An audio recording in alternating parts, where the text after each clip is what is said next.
We'll start with the application form for the Orange Knowledge program.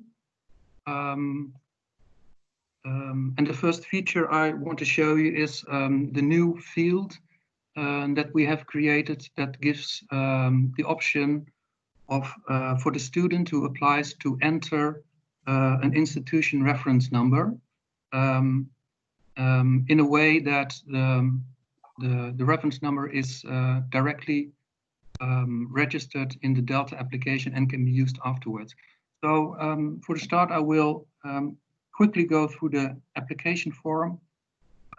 Most of you will have seen this before. And for those who has not seen it, well, you can admire it for the first time. Let's see if I go through all the fields that are obligatory.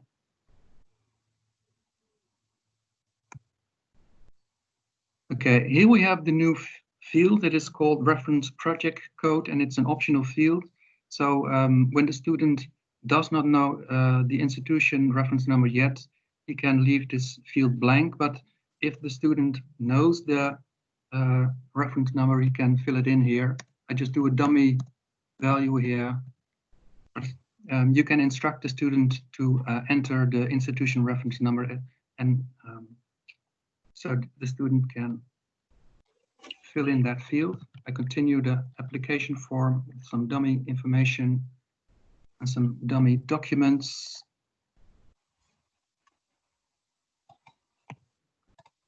It'll take me a few more minutes.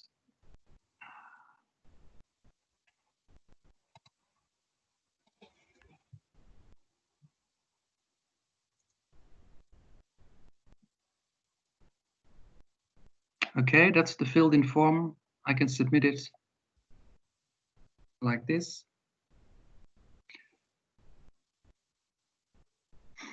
Okay, and the next step is that we go to the back office of the Delta environment, and we gonna look up the application that have just been submitted.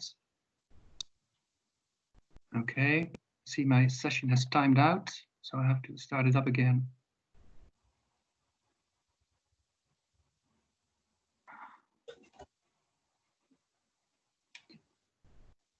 I choose the demo workflow that I've just been using. That's this one, and I'll go to the overview.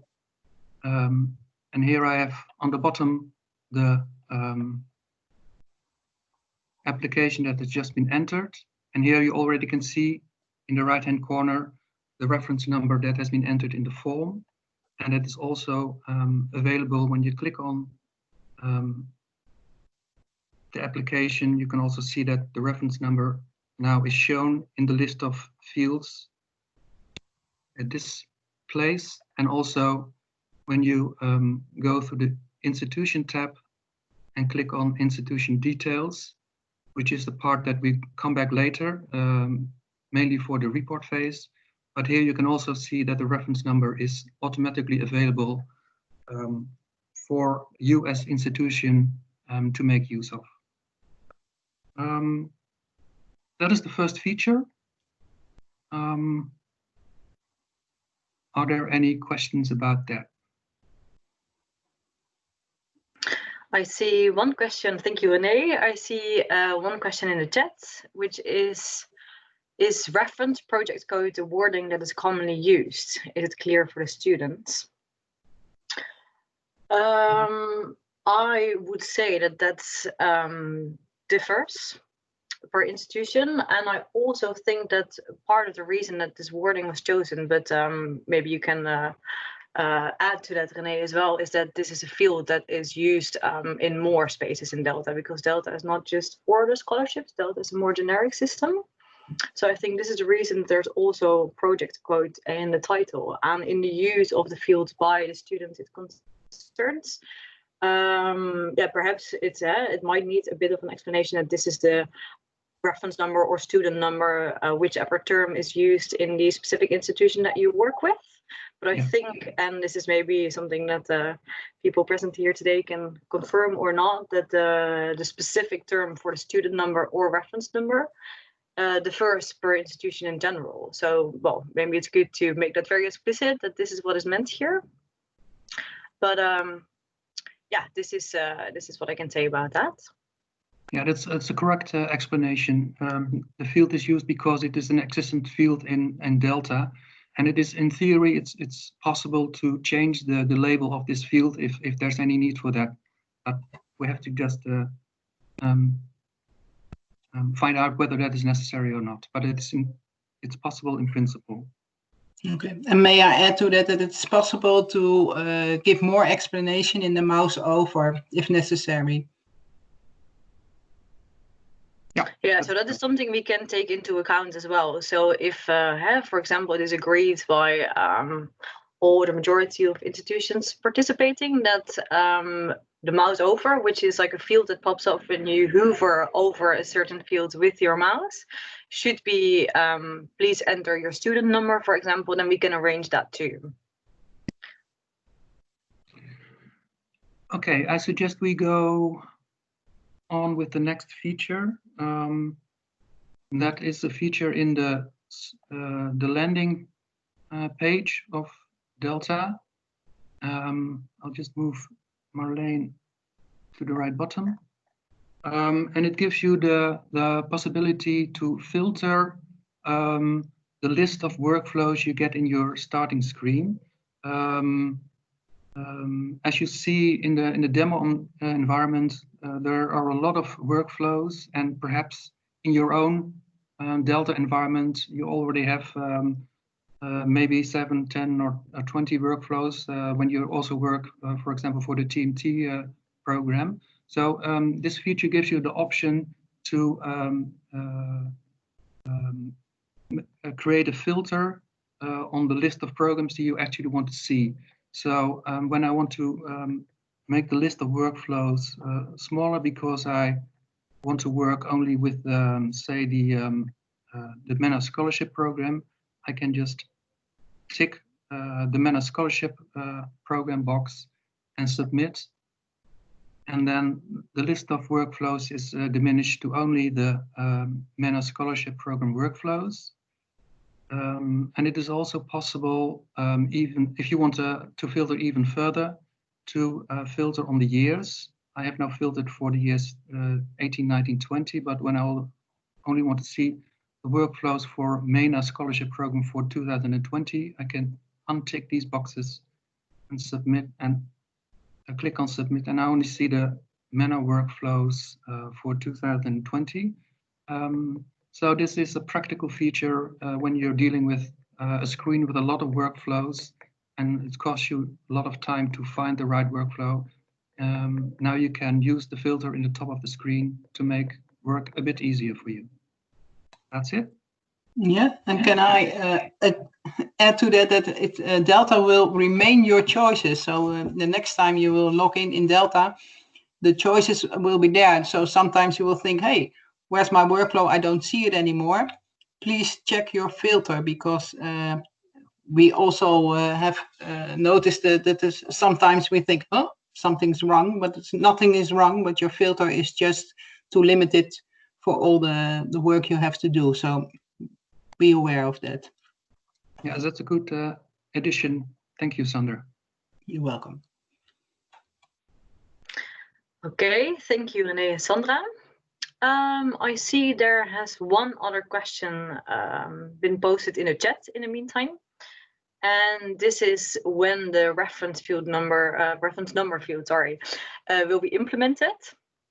Well, in general, it is the case that apart from the report phase, which is available already right now, the other features that we discussed today are planned to be implemented in the user environment, so the part of Delta that you work with, next week. So they should be available from next week on.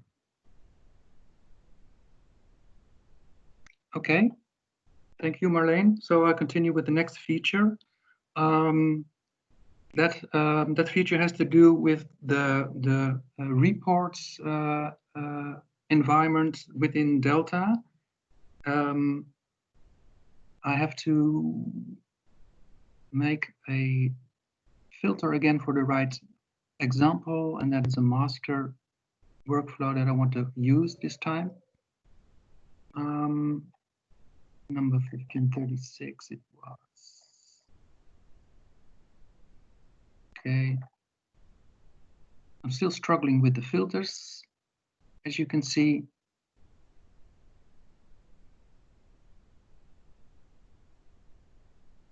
Okay. This is the workflow I want to use as an example. In Delta, you have a reports option as an institution staff member. You can click on the reports, and this functionality has been present in Delta for the last year. But the point was that when you clicked on this option, you would get a very long list of all available reports within Delta. Also, the reports that were not meant for you and that would not work when you click on it. And we've customized this option for institutions in the way that you will only see the reports that are relevant for your institution and which actually work when you click on it. So that's that makes the use of this screen a bit more intuitive and easier. And the way it functions is rather easy. You choose a report in the live environment that will be available next week. There will be more institution reports available, but for this demo, we have this one. When I click on Excel, then the report will be loaded and the content of the report is available. When you click on button in the left bottom corner, and here you see the results, an overview of the application for this workflow and program. So that's this feature. The list of reports is customized for the institution user. Thank you for that, René. Okay. I don't see any questions in the chat for now. If there's anyone who would like to comment on this or ask a question, please feel free to join in. And if that is not the case, of course, we can always come back to a certain topic later on too. But if that is not the case for now, then I think we can go to the next feature. Okay, let's do that. The next feature has also to do with some customization that is available for institutions now. I can show you that in this workflow, when you click on a workflow and then on, for example, the overview screen, you will see, in this case, a number of columns that are available.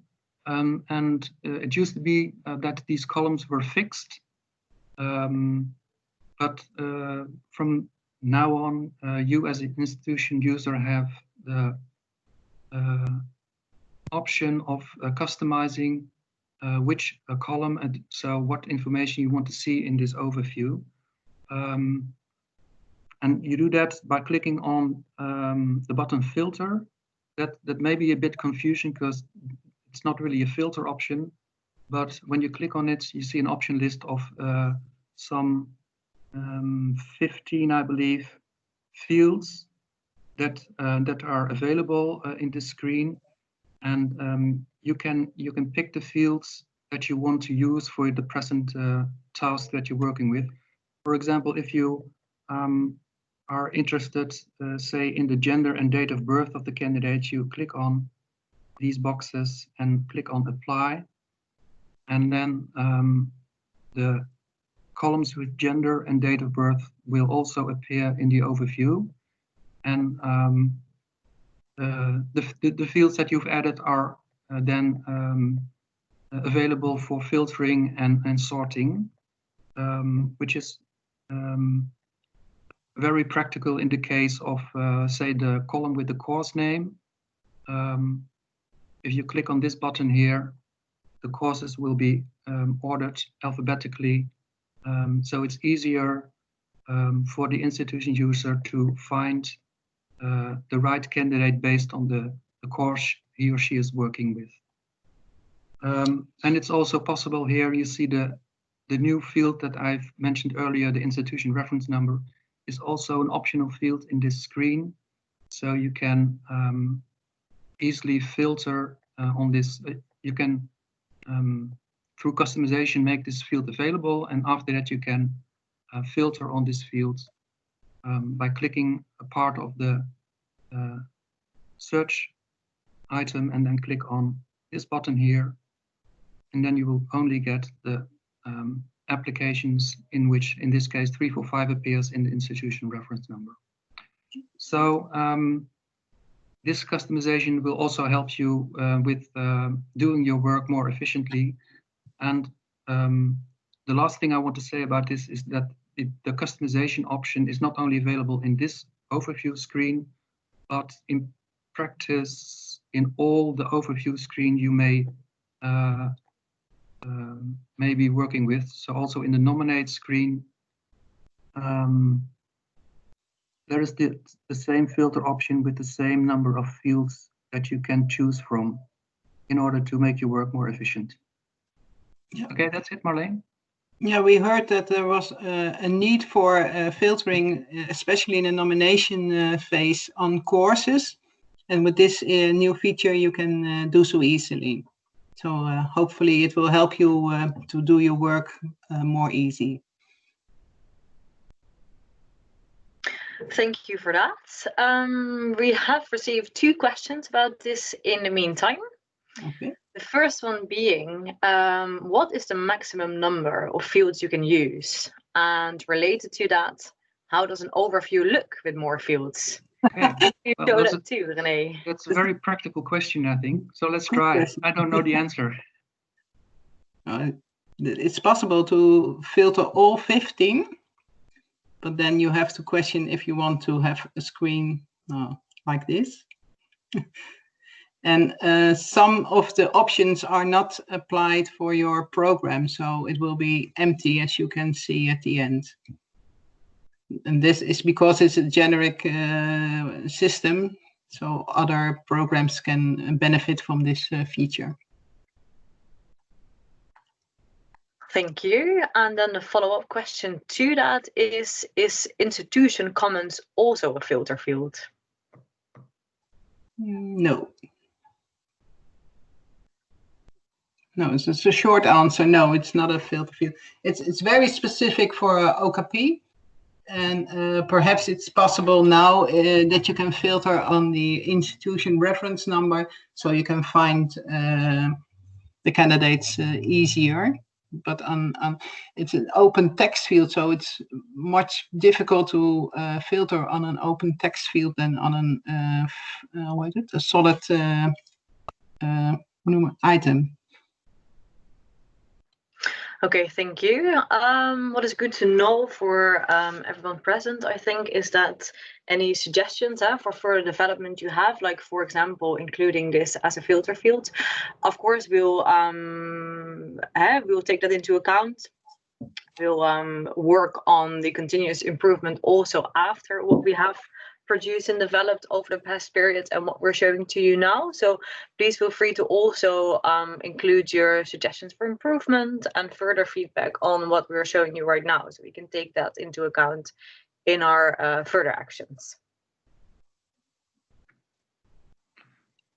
Okay, when there are no further questions on this item, I continue with the next feature. And then we move on to the report phase of the workflow. I have to find again the workflow that I will be using to test the new feature. That is a short course workflow. So let's see.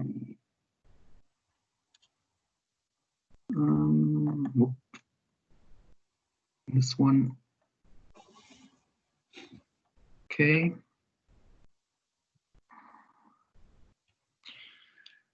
Okay, we're now in the report phase of the program, and as institution user, you can update the information on your students while they're studying the courses. So when you want to update the student information, you click on the overview and you choose the student that you want to view or update. Okay, and then you click on the institution button, and then you have the option edit institution details. And when you click on that, you get on the right side of your screen a small subset of fields that are relevant for the reporting phase. And I'll go through the fields in this screen one by one. The first one is the reference number. We saw that earlier. In this case, it is not filled in because, well, this is a test demo environment and it wasn't done for this particular application. You can see that the field additional housing is not active at the moment, and that means that in the report phase it is not possible to update the fact whether additional housing is requested or not. That should have been done in an earlier phase. Perhaps it's better if I, no, well, doesn't matter.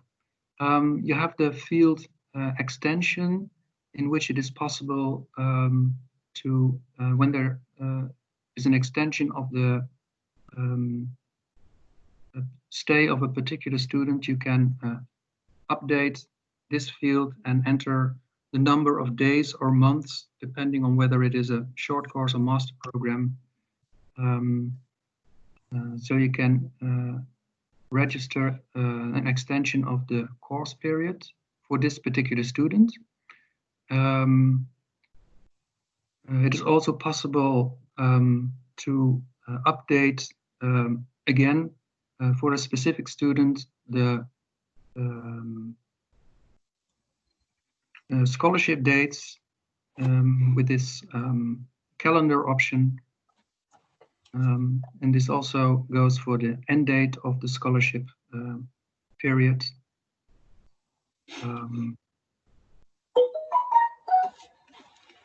There's another, yeah, perhaps I can fulfill the course, the dummy course start date can never be before the original date, and the course end date can never be after the original date. So you can here administer students who have started later or left earlier, but they always have to be within the original period. And Marleen has also made a beautiful manual where this always in describes. And if you do so, you get this kind of messages, and that's the reason why. And another thing is the extension is meant for the financed extension and not for the unfinanced extension. But also Marleen has described it very good in the manual that will be sent to you. Okay, something similar applies to the margin period. It is possible to add a few days to the scholarship period when that is necessary. And also, in this case, when you fill in a value in the margin period, there will be a recalculation of the grant amount. So the scholarship amount will be a bit higher for, in this case, 3 days for this particular student. Okay, here is the field compensate visa and travel costs, and this box is default ticked. So for all students, the standard is that visa and travel costs will be part of the grant amount, and when there is a student that has cancelled his or her stay or has withdrawn, there is an option to still ask for a part of the grant when a withdrawn student has made the travel cost and visa cost anyway. Then you have to let this box be ticked on like this. But when you do not want to request reimbursement of travel or visa cost, you have to untick it like this, and then the grant amount for that particular student will be lowered, and there will be no money requested for visa and travel cost in that case. And finally, for the report phase, it is important that you choose the right ending status of the student. And you have 3 options, and they are the same as they were in Atlas. So that should not surprise you, but it's important when you want to finalize the scholarship of a student that you pick one of these 3 options for the final report to be generated. That we come to that later, but it's important to choose an end status for the particular scholarship student. Okay, that's it, Marleen. Okay, thank you very much, René. There's one thing I wanted to add, and there's 2 questions that have come in the chat. So first of all, just to be clear, the extension field is only to be used for the masters. The margin period field is only to be used for the short courses. So that is just to be clear. It's different terminology that is used, and that is the difference between the 2. So if you have a master student who is going to have a finance extension, you can enter the number of months that it applies to in the extension field. You never use it for the short courses, because for a short course, there's a possibility to request margin base between 0 and 3 maximum per candidate, and you enter those under margin periods. So the first field is not applicable for short courses, and the second field is not applicable for masters. But again, all it is explained in the manual as well, so you don't need to write that down or remember it by heart at this moment. You can all read it back in the manual, but just to be clear. Then I see we have a few questions in the chat. The first one being, it's about the dummy course start and end dates. And the question is, do you have to fill in the dummy course dates, or is that only necessary if there is a deviation from the original course dates? I can answer that question. It's the last case. You only have to fill them in when there's a deviation from the default course start and end dates. Okay, that is clear. Thank you. Then we have a second question, and this is whether it is possible to make changes in bulk. So, for example, changing the field of the extension for all candidates with a particular status. I regret to say that it is not possible at the moment. So you have to go through the students one by one to update the fields for each student. Okay, thank you. And then the last question is what about a withdrawal? And this is something that we will come back to, because this is one of the next items on the list, so we will come to that. Then back to you, René. Okay, well, I can show the fact that some fields are not shown or available when you're dealing with the master workflow. Let me see if I can quickly show you the master workflow in report phase. I have to update my filter again. Okay, I'm going to choose now a master workflow. Okay, I go here, pick an application, and then go to institution, and then institution details. And this is a master scholarship, and here you can see that the fields additional housing and margin days are not shown in this field, so there's no possibility to make an error in that way. Okay, I suggest, if there's no question on this anymore, to go to the next feature, which was already mentioned.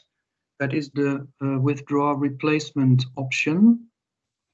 Let me see, we have to find another demo workflow for that, which is number 1635. Okay, the withdraw replacement feature is, as the name suggests, a two-step procedure. The first is that you withdraw a candidate, and the second step is that you choose a replacement candidate for that specific withdrawn candidate. You start with going to the workflow that you want to be looking into. Then you click on this option, withdraw applications. And here you get an overview of all the students that are in the report phase. You see here the status of the candidates, and candidates with the status negatively decided have not been selected, so they have no scholarships. So it's not making much sense of withdrawing them. But there are some students in this example that have the status report pending. That means they are the ones that have been given a scholarship and may be withdrawn. So if you want to withdraw a scholarship holder, for example, say I want to withdraw this student with the name Abday with number 200. I tick this box and I go to the bottom of the screen and I click on withdraw, and I confirm that this way. And now you see that the student Abday with number 200 no longer appears in this screen, which makes sense because it is no longer possible to withdraw this candidate. So that's the first step, withdrawing a candidate. And the next step is that you would like to select a replacement candidate for this withdrawn candidate. And that you do by clicking on this second option in the workflow bar, which is select replacement. And when you click on that, you get an overview of all the withdrawn candidates for this workflow, which is in this case only the application we just withdrew. You click on this withdrawn candidate, and then you get a list of available candidates, this potential replacement candidates for this withdrawn candidate. There's a little difference with Atlas. In Atlas, you were automatically presented with the choice that Atlas made for you. But in Delta, you have more freedom.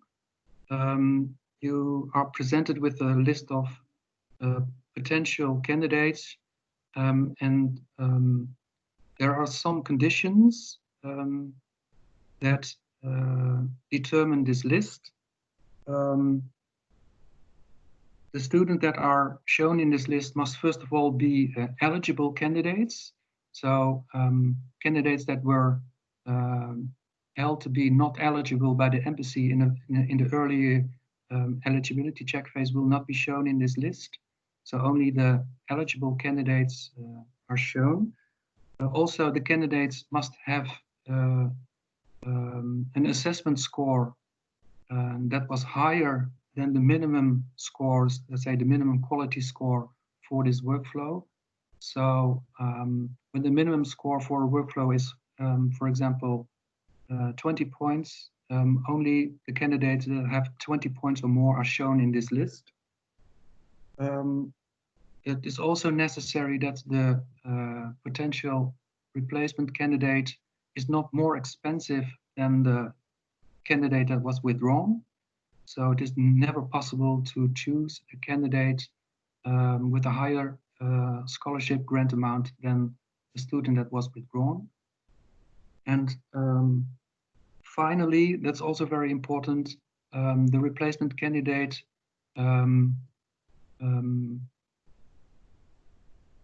it's also always complex to explain it, but the candidate cannot be in a course that has already started more than 7 days ago. So it is also the same condition as it was in Atlas. So that is the definition of this list, and the action that you have to do speaks for itself. You have to choose the candidate, the replacement candidate. You have to check the box and then confirm it here by select. I've checked the candidate Jonker, number 184, and I select it and confirm it like this. And if I go back to the overview, I now see candidates Jonker with number 184 has now the status report pending. So that means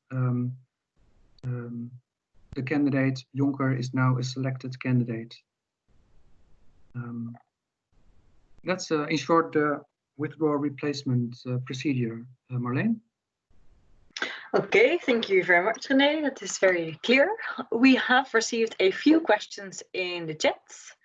The first one being, can you filter columns in this screen as well? And I think that was about the replacement screen. Okay. Let us see whether that can be done. Yeah, that's possible.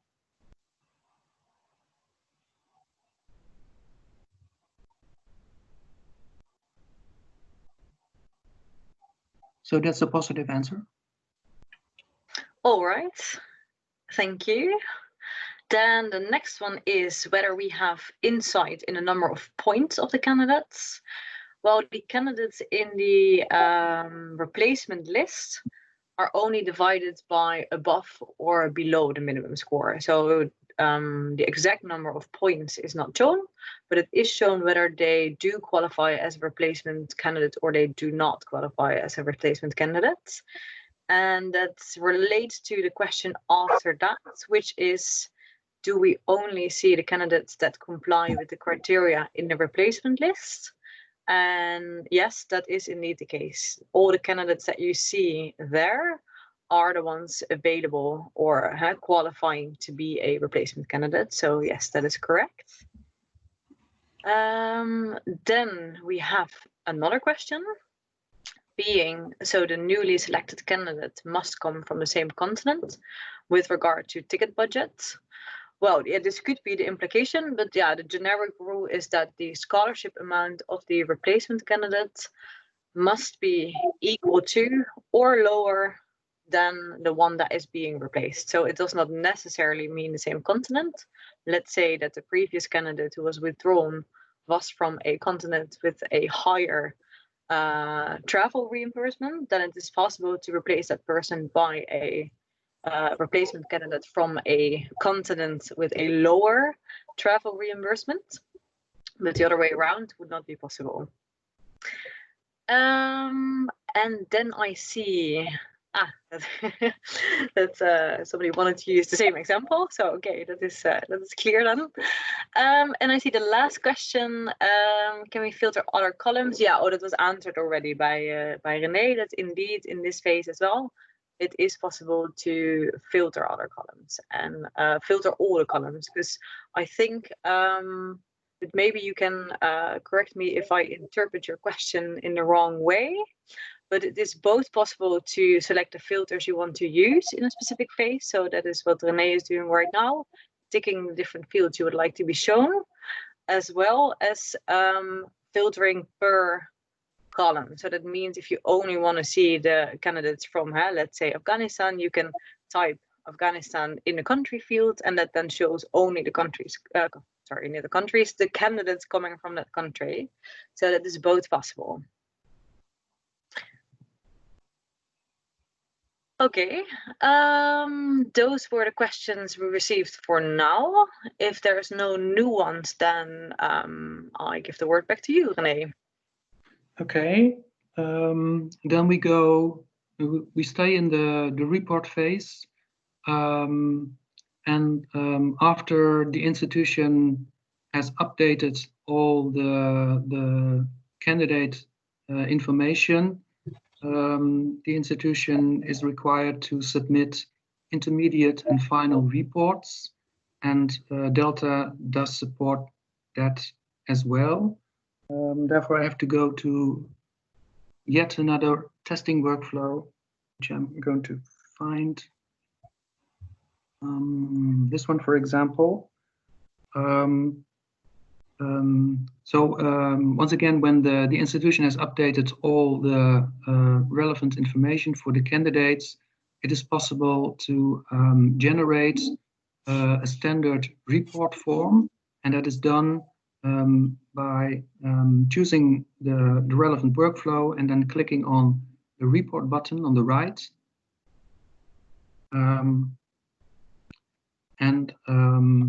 In this case, I am the University of Groningen, and I click on this bar, and I get to the report section of the grant for the University of Groningen in this case.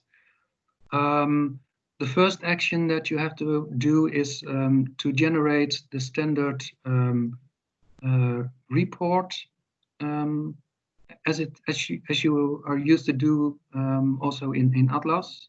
In this case, I suggest we want to create the final report for the master grant for Groningen. So I click on this button, download final report.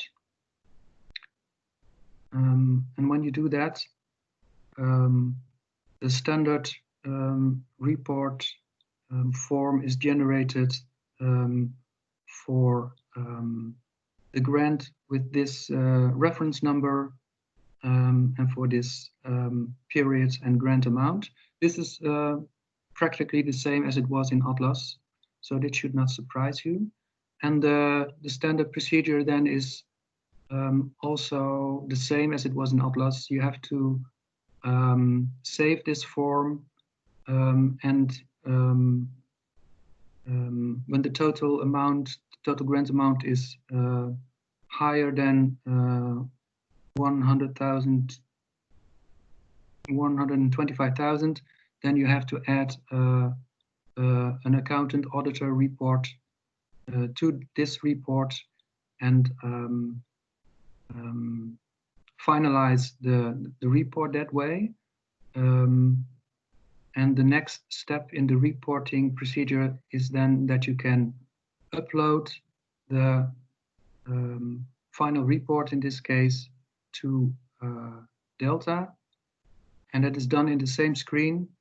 I can go back again so you can see it. You go back again at this option, and you have here on the bottom right the option of uploading your final report. And you have to first determine what kind of report you want to upload. And the main options for institutions is the intermediate report, mainly used for the master scholarships, or the final report used for master and short course reports. and the Excel report's not really relevant for you as an institution. So say I want to upload the report, the final report for the grant for Groningen. I click on final report, and then I have the option of uploading a document in this field. I click on it and I go to my own file system, and I'll look up the prepared final report that we talked about just earlier. For example, this one. It should be a report in PDF format. Once you have uploaded the file like this, you can click on Save Document. And the document is uploaded in Delta and is made available for NUFIC staff to assess the report. And as you see, the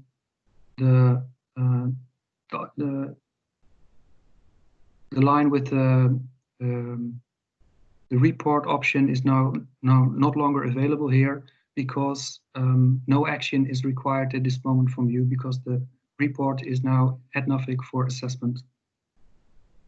A new feature is also, at least for Delta, is that when you have uploaded the intermediate or final report, you will receive a confirmation message in your email box.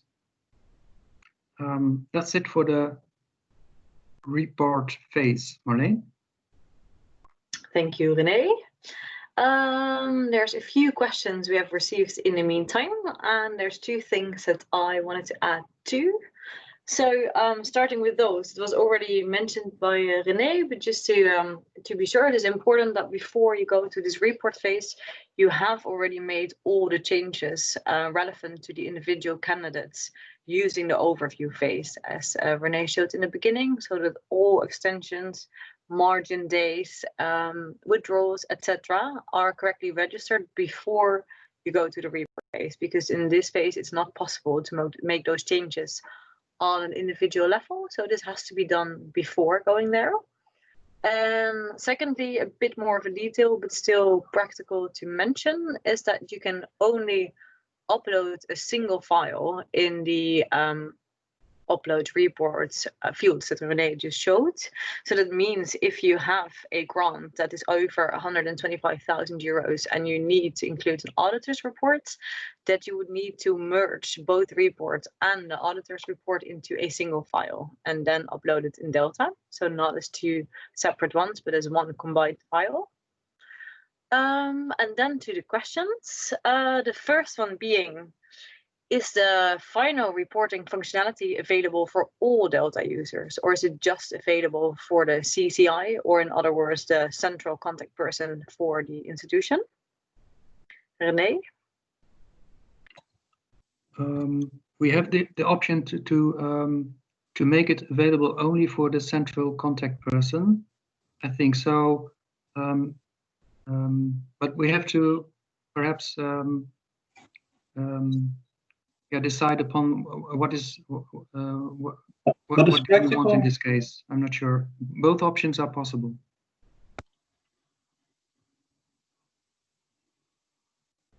Okay, thank you. And then the second question is if you can show once again how you download the reports.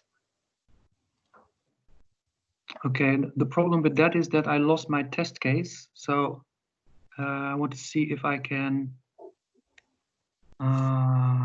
Okay.